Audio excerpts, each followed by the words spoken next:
Morning, students. It is my today's 8th lecture under gravitation. So please observe all the lecture class, previous class, because it is my continuation class. In all the class we are using the previous class concepts and we are doing. So better as and when you come across any of the concepts, so better revise once again watching all the lectures. Okay, so today is my lecture 8 under gravitation.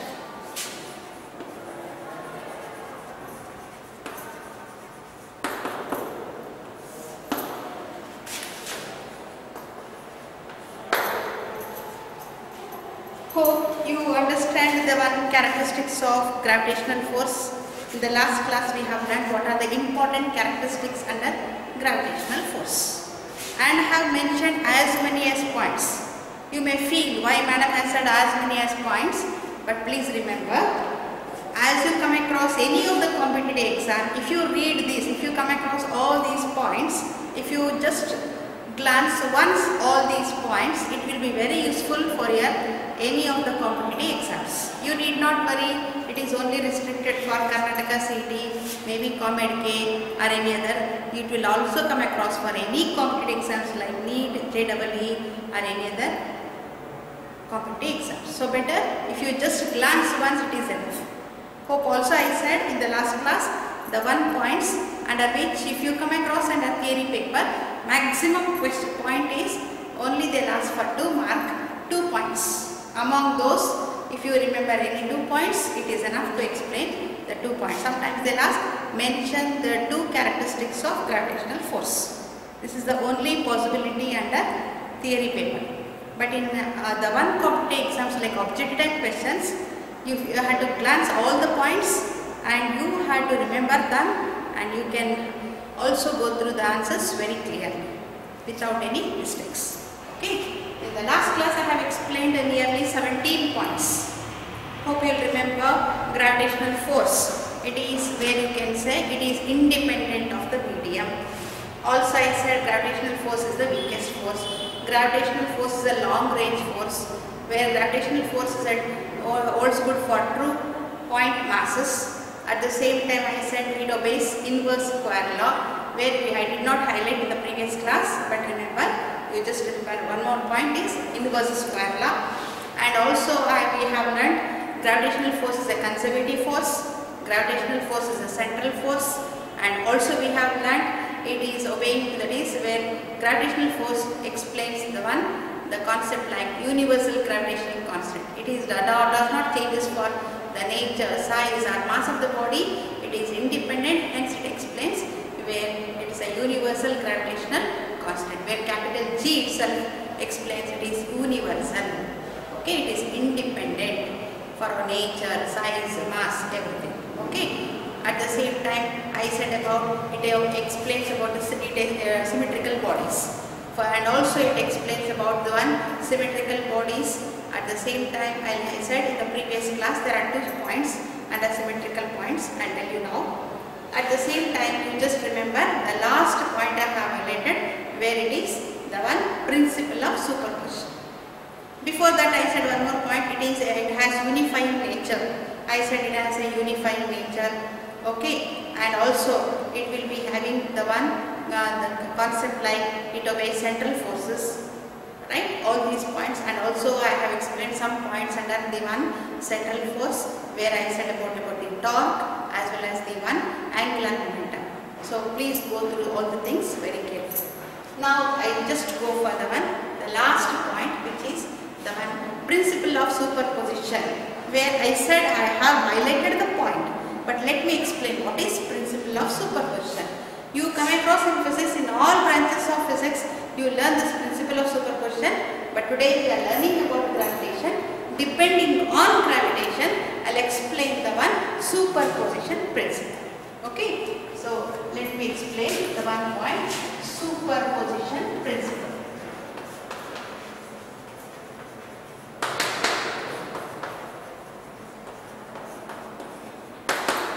You may think of that one, what is superposition principle?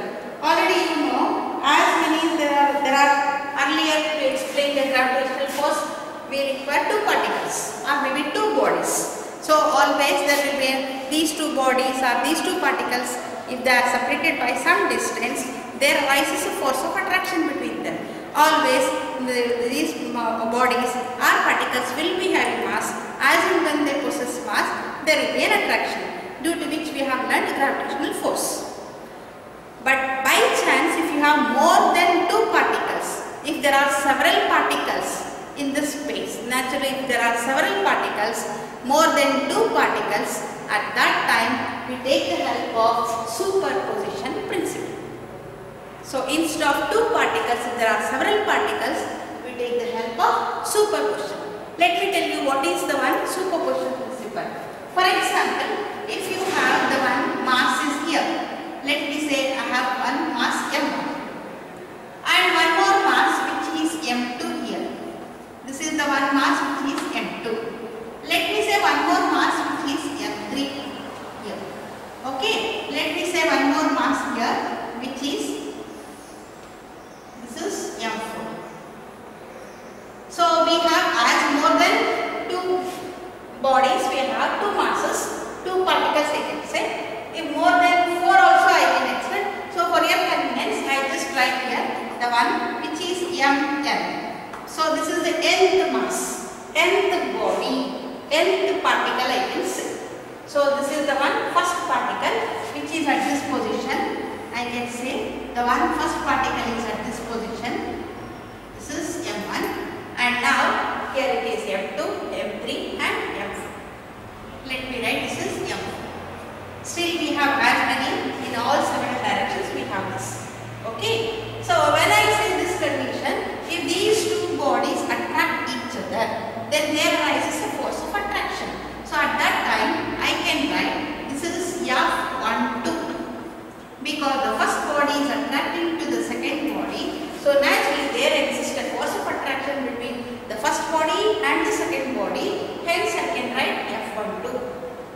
Similarly, if I want to say the second mass is attracting to mass m1 means I would have written F2 1, F2 1. But now I also write one more point where I write position vector because the distance between them is represented by r.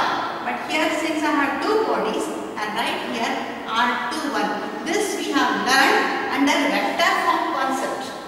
Please remember this we have learned under vector form concept. How to write this? Always force will be in one direction, the position vector which is exactly opposite to that shown by this is, if it is F12, it will be shown by F21 like this. Okay. So with the help of this I can write for remaining also for masses. For example, if I write for the m1 mass with respect to m3 mass, at that time I write force F13 which is shown in this direction. Similarly, the one nothing but called as position vector is shown by this in the opposite direction. Okay.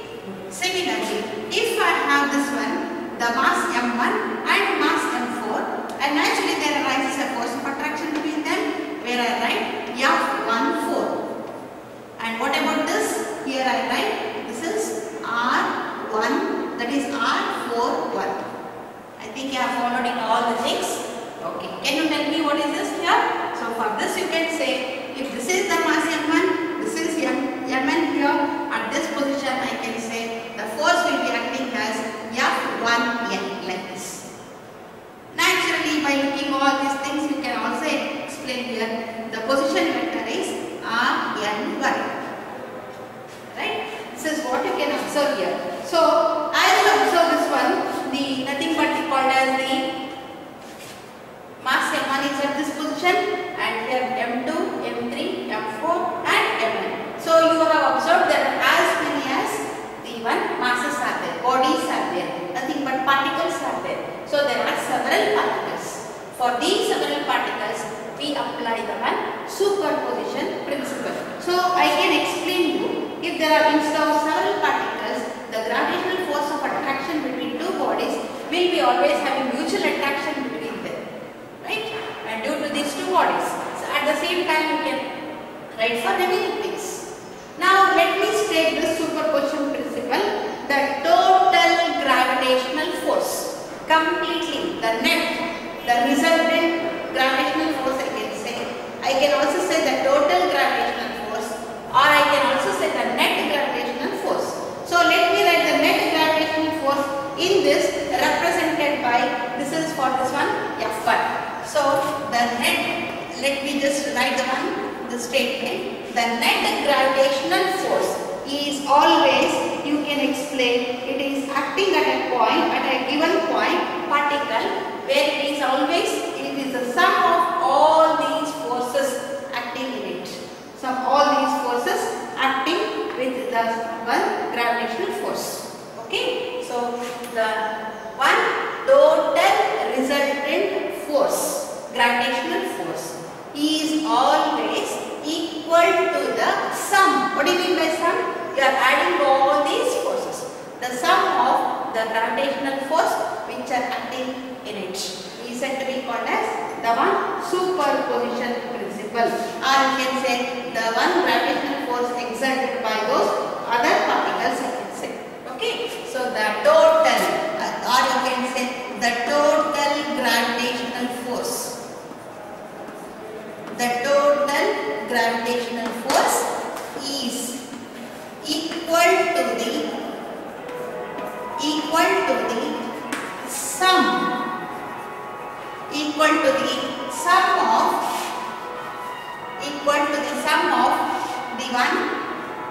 the gravitational forces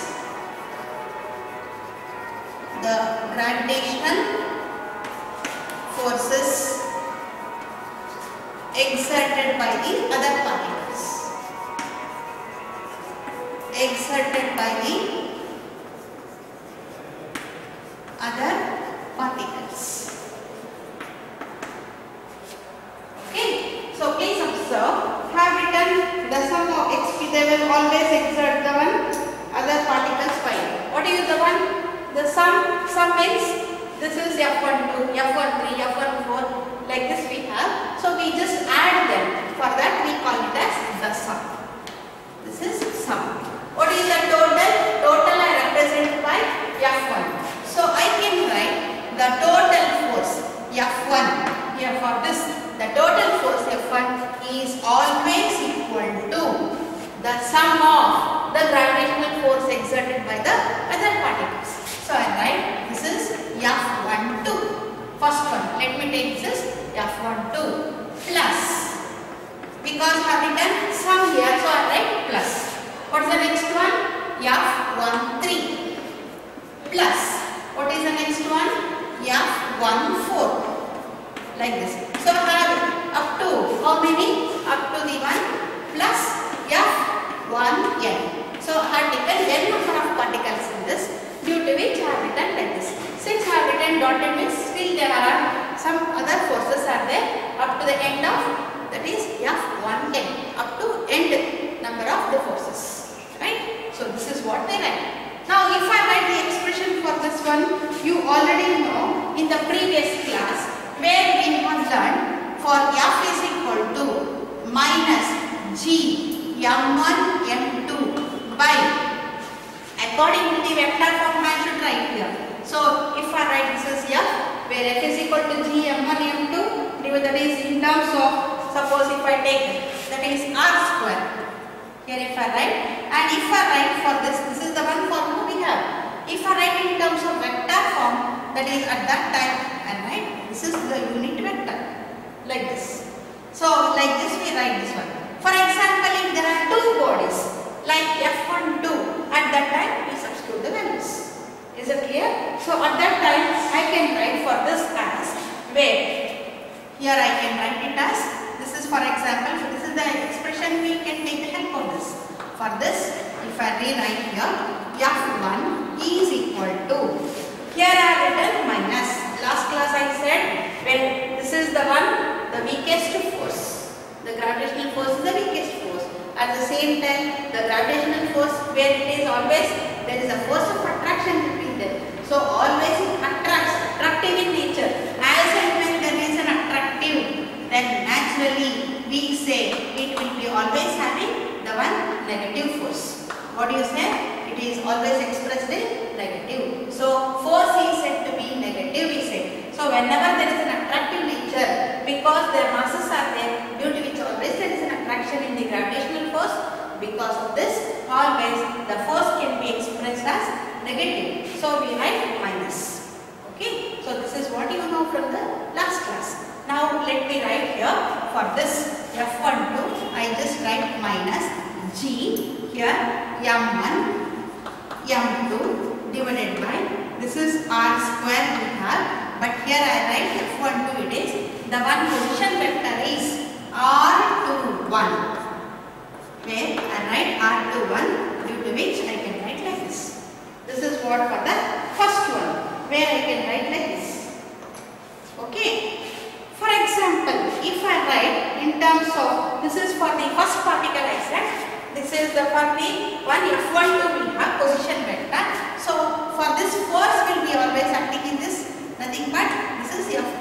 The distance will be from F12. So where you can say that is mass M1 and M2. I write R12 here, but this is what called as unit vector, nothing but called as position vector. It is represented by R2 like this. Okay. Similarly, I take the help of the second one. I write the second one. This is F13. So I write here I write directly minus G. Here M1 will be constant because this M1 is attracting to M3. So M1 will be constant. So M1 M3. M1 M3.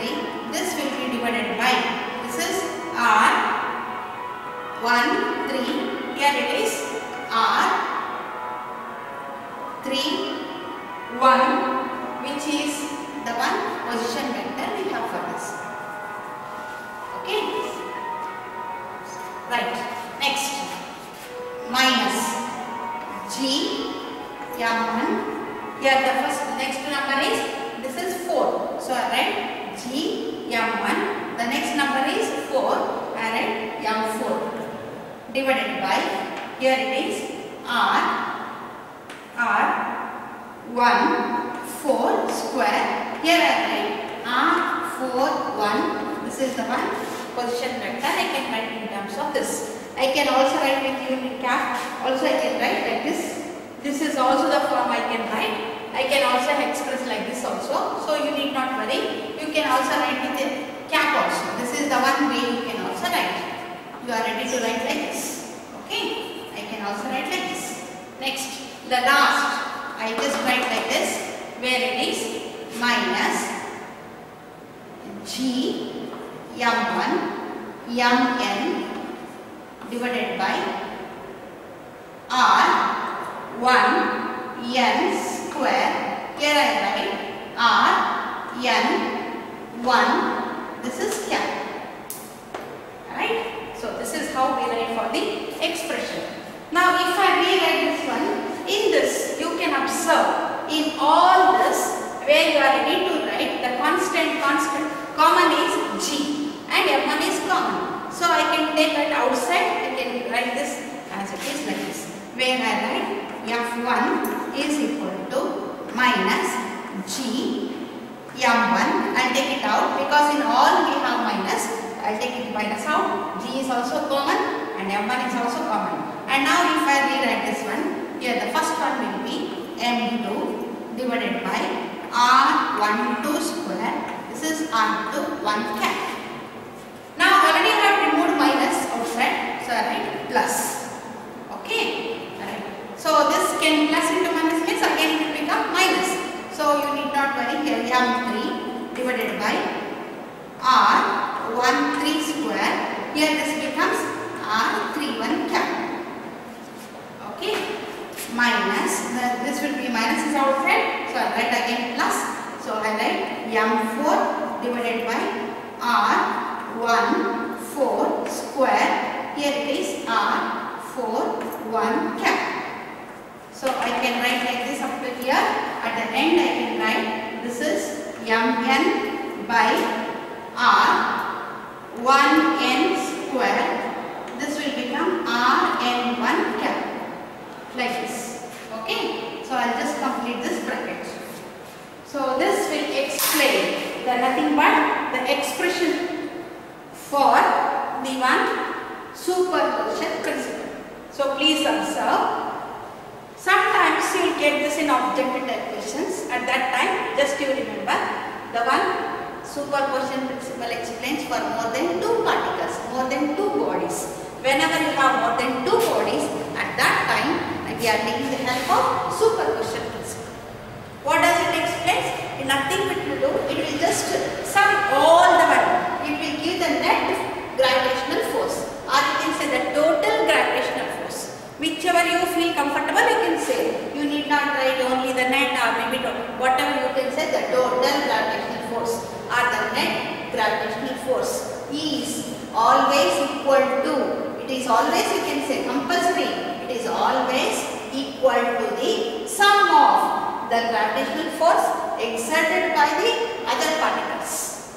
Okay. So this is the one principle you have to remember. According to that, I have written the expression first, and depending on that, we have also written the one expression according to the gravitational force of attraction between two particles. In this, you can also observe here they are written the sum. You are just adding, and when you write the F12 means you are using the vector form concept. Whenever I use vector form concept, you are also using the unit vectors. At the same time, you are also writing minus here. What does this negative sign indicates? Naturally, there is a force of attraction between two particles, and hence, naturally, whenever there is an attraction, it will be force will be negative. It is expressed in negative. Hence, we write negative. Right? By writing all this, one we have taken the common outside, due to which we have got the final expression. So this is what the one superposition principle. By chance in PUC board, if they want to ask this question, then you need not worry. They may expect for only 2 marks at the time. State the one superposition principle under gravitation means only the statement along with this expression we write. So as and when you write for 2 marks, you have to compulsory draw this figure. Without this figure, you are unable to write these things. So better just remember this. So you can restrict for few masses and you can stop the figure. You need not write as many, and you can take the few masses and you can show these things in the figure. Right? So this completes the one last point which I have left out, where I have only highlighted the superposition principle comes under gravitational force. But now I have shown the one what is superposition principle. So this is the basic concept to remember. This you come across in all branches of physics. You need not worry, this will only come across in gravitation. You also learn in electrostatics, you also learn in the interference concept. Wherever you come across the superposition principle, this is the method we will learn, and depending on the concept we explain it. Okay, so just remember this superposition principle. Okay, this completes the one characteristics of the one gravitational force. Okay, and now let me go for the next part in this chapter. Before going to that, I will just explain 2 neat points which you have to remember them. As and when you come across objective type questions, you should remember those 2 points. I will explain what is it. Okay, I will just show that one. So please observe. I will go on.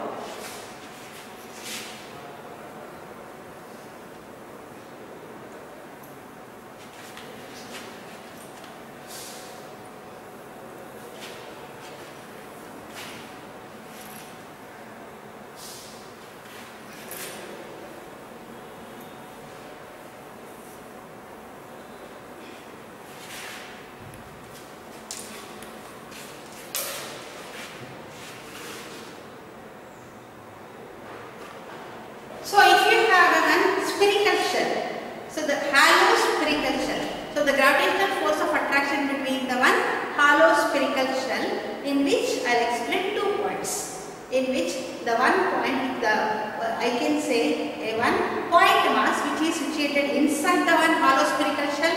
What happens to it? Suppose if the same point mass which is situated outside the spherical shell, what happens to the one concept? That is the 2 neat points you just remember.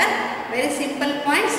So I take the one spherical shell which is hollow spherical shell. So what will be the gravitational force of attraction of this hollow spherical shell of uniform density, in which the point mass is situated outside the spherical shell. Okay. The second point I say the point mass which is situated inside the spherical shell. Right, these 2 points you have to be very careful. So this comes under 3 points. So please observe, you may come across in the 1D, JEE, at that time you have to remember, but you need not go for derivation. If you remember this common point, it is enough. You need not go, you have a derivation, but it is not there for your syllabus. You need not think over the derivation, just remember the point. So I will just give the point. So that is the gravitational force of attraction. The gravitational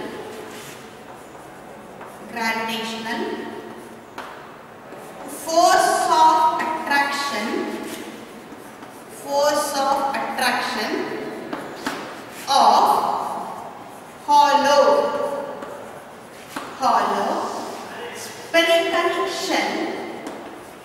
of hollow spherical shell having uniform density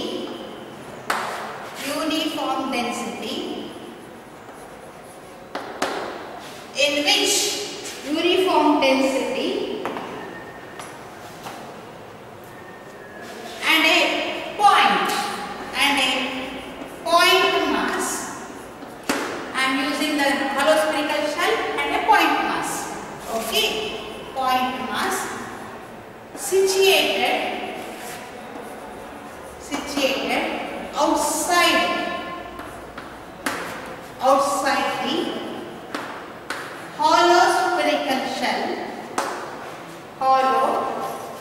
the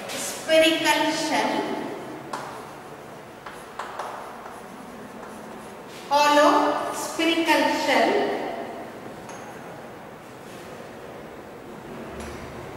you can say as and when it is situated outside the spherical, as if it is nothing but the entire mass is concentrated exactly at the center. So at that time remember, so as the entire mass is concentrated,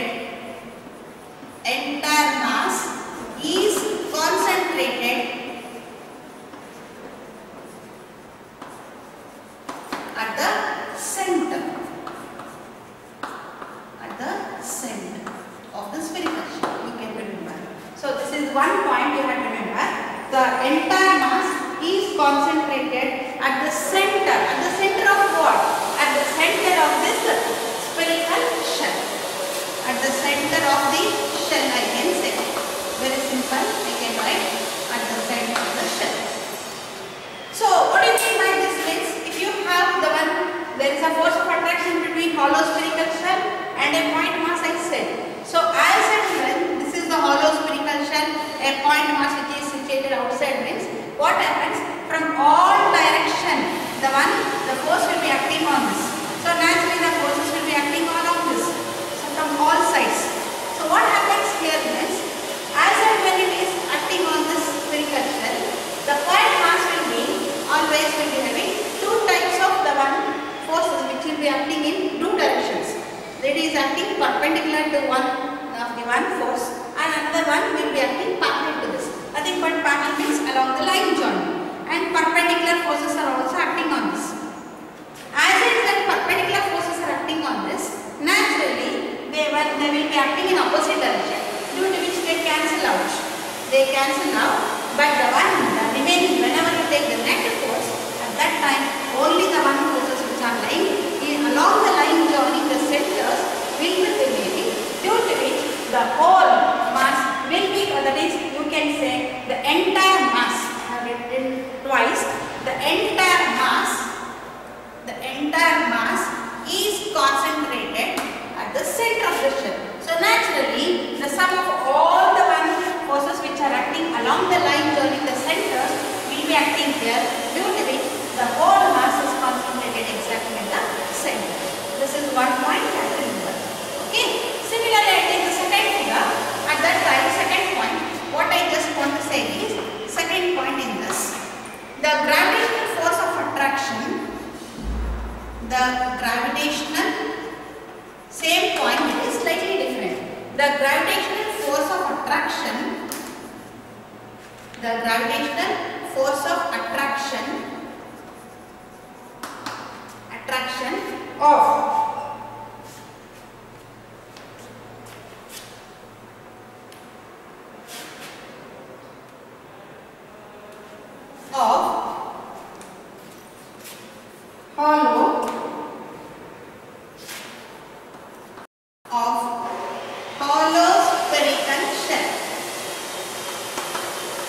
hollow spherical shell having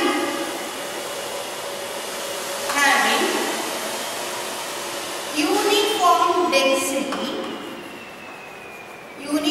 density and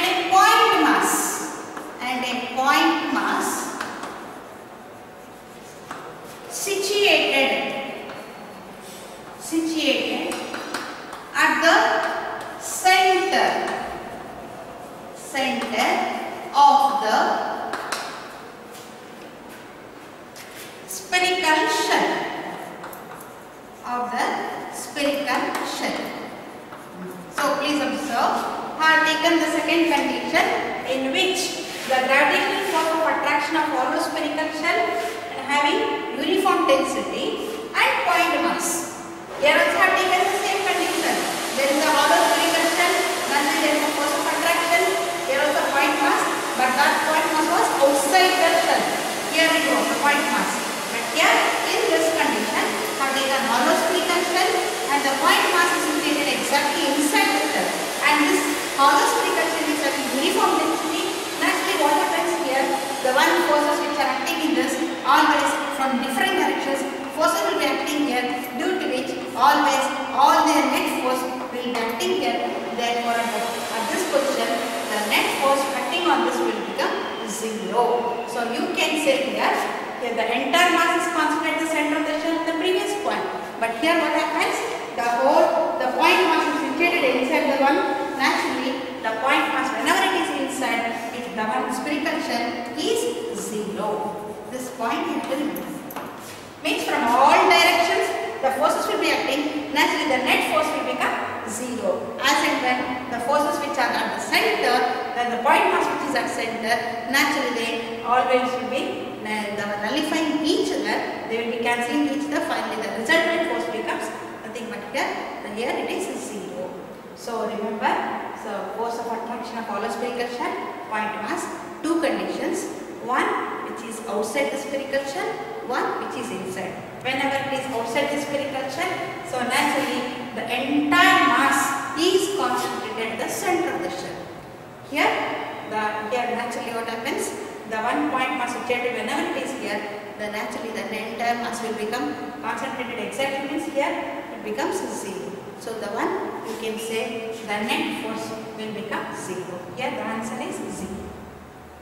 Okay, so that you remember these two big points under the one gravitational force and the characteristics. We have learned spherical shell where it obeys for all symmetrical bodies I said. So taking the help of those 2 points, of that point, I have given 2 points which is required for you in the any competitive exams. So these points you can remember, you need not go for derivation. Just remember the points. Okay. So now after completing this, I just want to say one more point here today.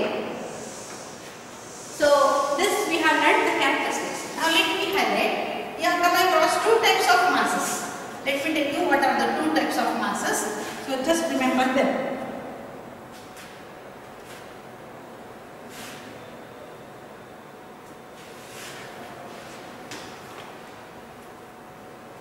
The 2 types of masses. Let me tell you what is it.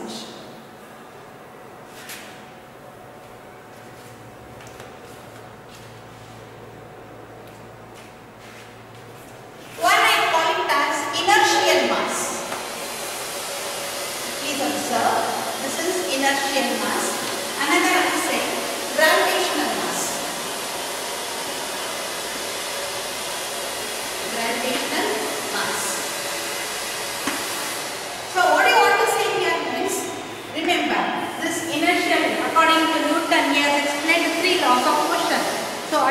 Newton's first law of motion, second law and third law.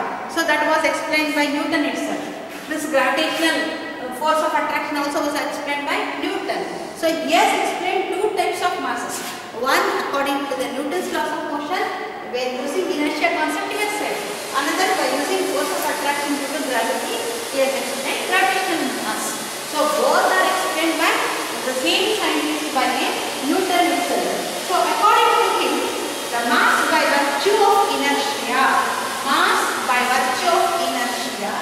is called mass by virtue of inertia. Mass by virtue of inertia is called inertial mass. It's called inertial mass. Okay, right. So mass by virtue of gravitation. Mass by virtue of gravitation. Mass by virtue of gravitational force I can say. So gravitational force is called gravitational mass. Is called gravitational mass. Hope you have understood what is inertial mass and one more gravitational mass. This I said by the sentence. So how you explain inertial mass and gravitational mass? I can also explain by using the mathematical expression for this, where you are ready to say according to Newton's law of motion. You know the one from Newton's second law. We have three laws, but in that we are only taking the one second law, where it is from Newton's second law. Newton's second law, I take F is equal to M into A. According to this, you know where M is equal to F by E. So this is the expression we have, and this is called as inertial mass. This is called inertial mass. Please observe, this is inertial mass. What is this F? F is said to be the force and A is said to be the acceleration of the body, where M is said to be called the inertial mass. According to gravitational force, you have read in the previous class the mathematical expression according to Newton. So according to universal gravitational force of attraction, according to universal law of gravitation. According to universal law of gravitation, I can say where F is equal to G, where we have written here one mass is there. Let me write the mass of the one body which is huge mass, another is small body, another is mass, and also we have the distance between them is r square. Let me write here, this is capital M, this is small m, where the distance between them is r. Due to which I can explain the one, this is the one.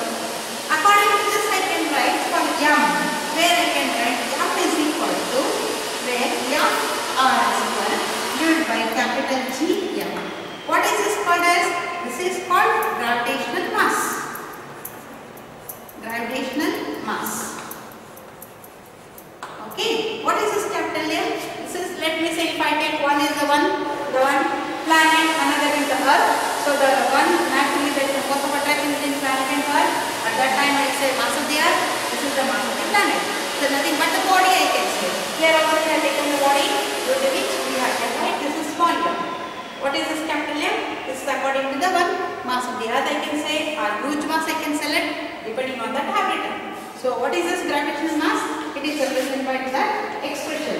So you can say nothing but here I can say also explain nothing but this is the gravitational mass, where you can also say mass of the object I can say that whatever the object you have selected, that object you can say this is what that small body. Okay. Now using this, what I want to say is experimentally if you observe inertial mass and gravitational mass are same.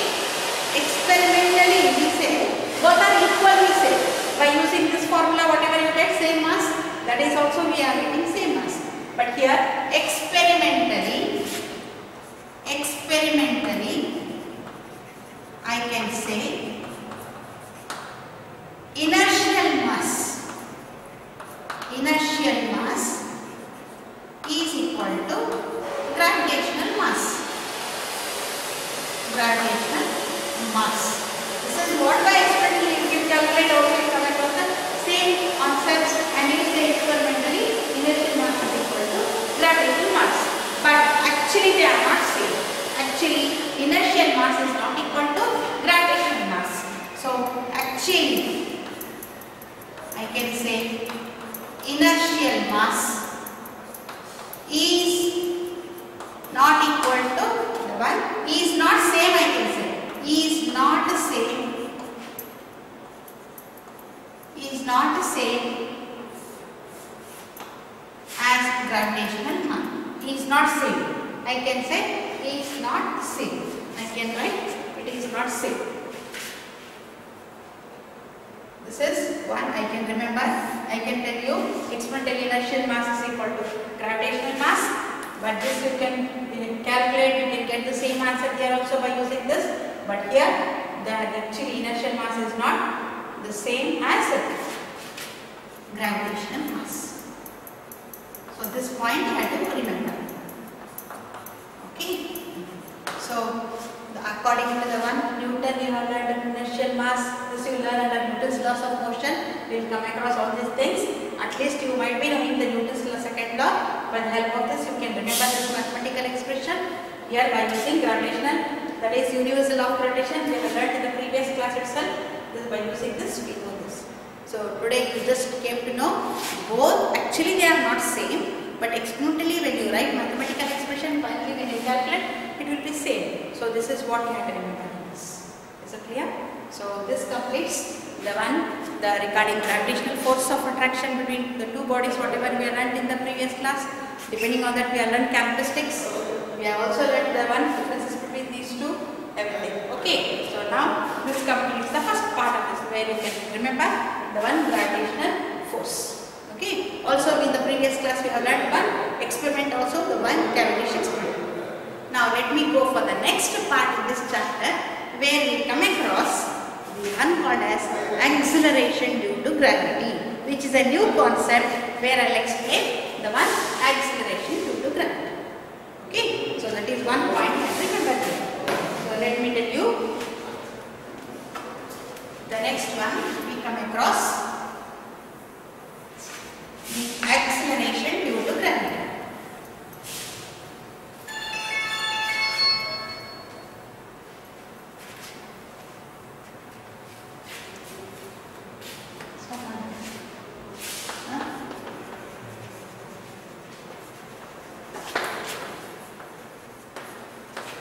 Acceleration due to gravity.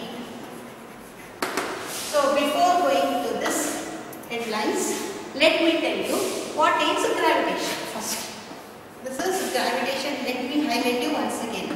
When I say gravitation means naturally we require minimum two bodies. So there is a force of attraction between two bodies and they are separated by some distance.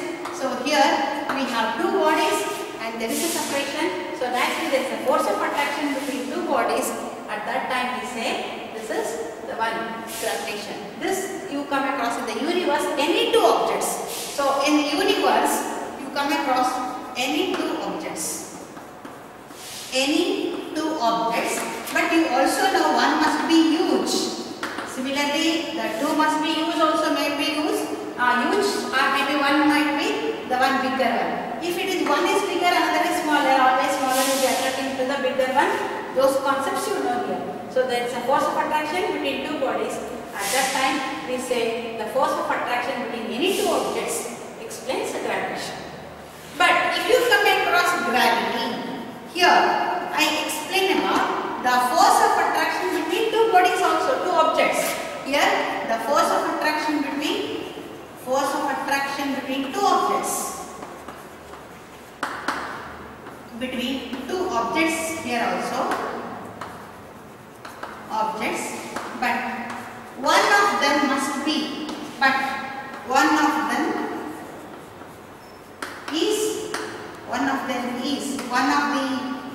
one of the object is Earth. It is taken as Earth. So we have two objects. In that one of the object is Earth means at that time we speak about gravity. So for this one simple example we can give. As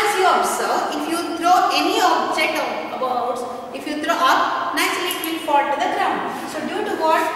This object will be attracting to the earth. Object is attracting to earth. So as and when this object is attracting to earth means, so one of the object is earth and another object will be always attracting to the earth. At that time we speak about gravity. That is nothing but gravity. Okay, so please be aware of gravitation and gravity. Here also two bodies, here also we have two bodies. But one of the body here is the two objects will be of any two objects. But here one of the object is nothing but the earth. Okay. Lift my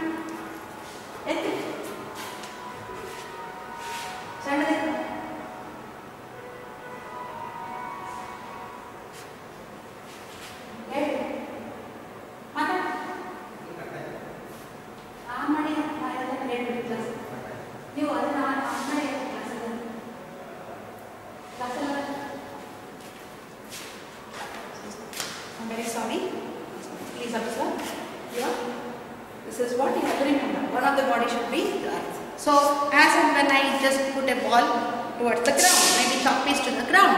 So there is nothing but here this chalk piece is attracting to the earth. So naturally that is nothing but you can say the object is attracting to the earth means at that time it has a gravity. So due to this I can explain now one more concept here today, the one acceleration due to gravity. So whenever the object falls to the earth, if it is attracting to the earth, and that is explaining the one called as acceleration due to gravity. If an object is falling to the earth, naturally this object is falling to the earth means then that accelerates, nothing but that accelerates towards the earth. So object will be accelerating towards the earth, at that time we speak about acceleration due to gravity. And here we write the symbol small g. Please be aware of this small g. Already all these days we have learnt capital G, but that capital G is different from small g. You need not say both are same. This capital G explains the gravitational constant, capital G. This is different from this small g. So always you need not think that both are same, both are different. So please be aware. As and when you write acceleration due to gravity, you have write small g. So what do you mean by acceleration due to gravity? Acceleration of a body which is always falling to the earth due to the attraction of the earth is called as acceleration due to gravity. Now in this concept chapter, acceleration due to gravity, I just give the one expression for acceleration due to gravity. Now giving that expression, I will explain again some more concepts regarding acceleration due to gravity. Okay, let me just tell you the one how to determine acceleration due to gravity.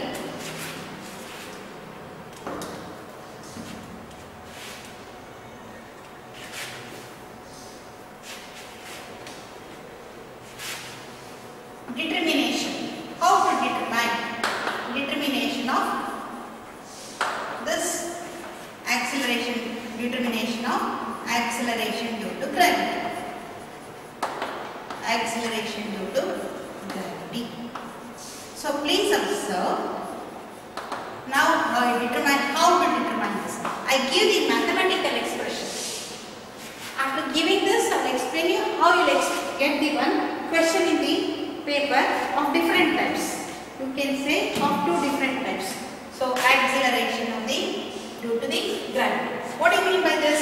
Let me say here, if an object is falling to the earth means naturally this earth will be here and the object is here, right?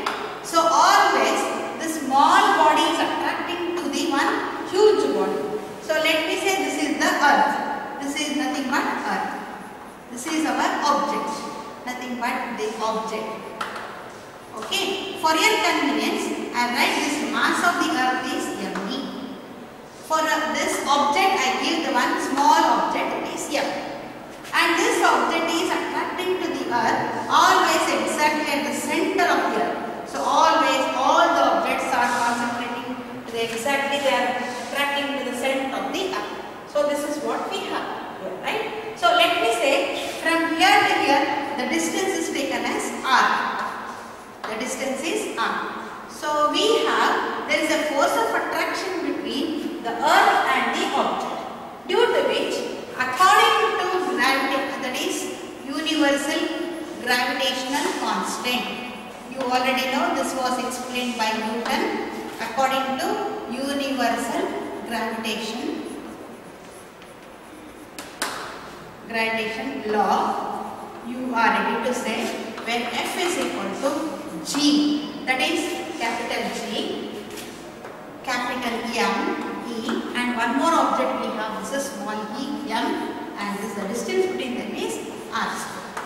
This is what according to universal law of gravitation. According to the universal gravitational law, we can write this. But one more point, this object is attracting to the earth due to what? Due to the attraction to the one earth, at the center of the earth is it attracting. This is accelerating here. But we know according to Newton, we have one more point called as, according to Newton, we learn Newton's second law.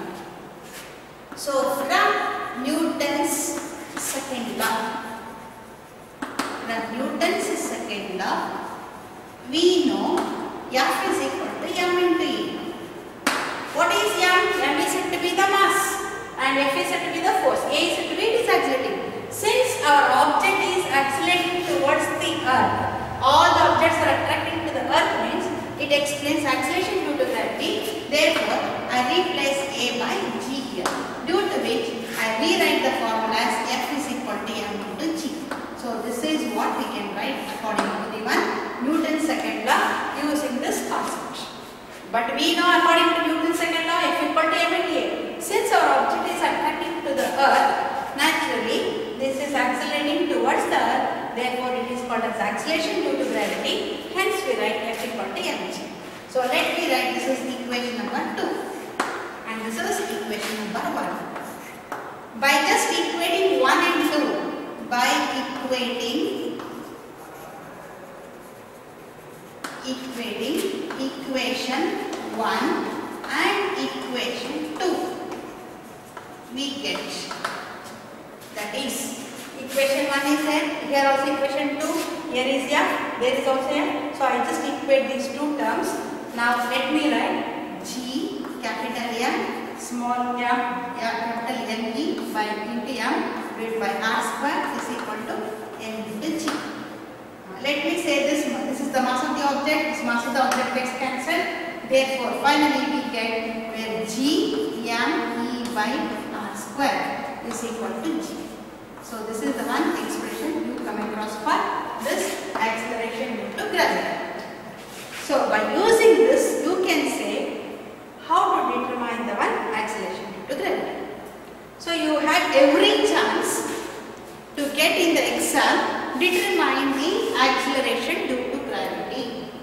At that time, you just remember according to Newton's gravitational law, we take the help of this equation.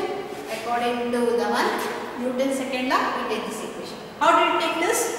You know there are two bodies, one is object and the other is the earth, due to which there is an attraction between them. Hence we rewrite this, due to the force of attraction, we write this formula.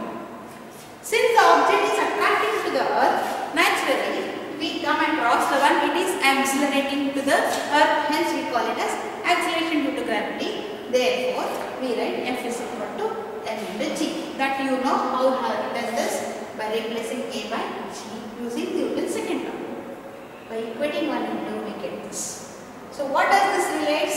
This expression explains that one small g you have, capital G you have, mass of the earth, and one more, the one distance between the two objects, nothing but r, radius. So by using this, you are ready to say one more statement, relation between acceleration due to gravity and gravitational constant, r, relation between small g and capital G. Small g and capital G. So these are the three types of question you come across. So this is one type question. You expect for 3 marks. This you expect for 3 marks. At that time, you just remember that by only writing 2 equations carries 2 marks. Final expression carries 1 mark. So that is the one final expression. So this is one more. Or show that the relation between the second question. show that relation between small g and capital G. This is one more question. They may write the one symbols at the time, right? Sometimes they'll write the small g as acceleration due to gravity, this capital G as gravitational, universal gravitation, that is constant G. Okay, so this is the one time question you come across, particularly for 3 marks. It's a very simple question. Only to write these two equations carries 2 marks. Each point carries 1 mark. So this carries 1 mark, this carries 1 mark, and this carries 1 mark. So conclusion carries 1 mark, right? So this is what you have to remember, and very important question it is. You expect this in the PUC board exam, maybe a regular test, maybe a preparatory exam, whichever you write under this chapter question, you will expect, suppose you expect for 3 marks, this is the one question you can remember. Okay, so that is what you have to remember. Just now I have explained this relation. Now, what do you observe here? This is mass of the earth. Here, this is r, radius. So it depends on mass of the earth and radius and gravitational constant. This point you have to remember. It is independent of the mass of the object. Here remember, it is independent of the mass of the object. That is point you have to remember here. So this explains for the one gravitation, acceleration due to gravity for small g. But this g does not remain same. This does it remain same means does not remain same at all points. Does not remain the same at all points. This will never remain same. As you have learned, capital G remains same at all points. But this does not remain same at all points. That I will explain in the next class how this G varies from place to place. So here we got the expression now. Now let me take the help of this G and we can explain how it is varying from place to place. So let us learn this in the next class.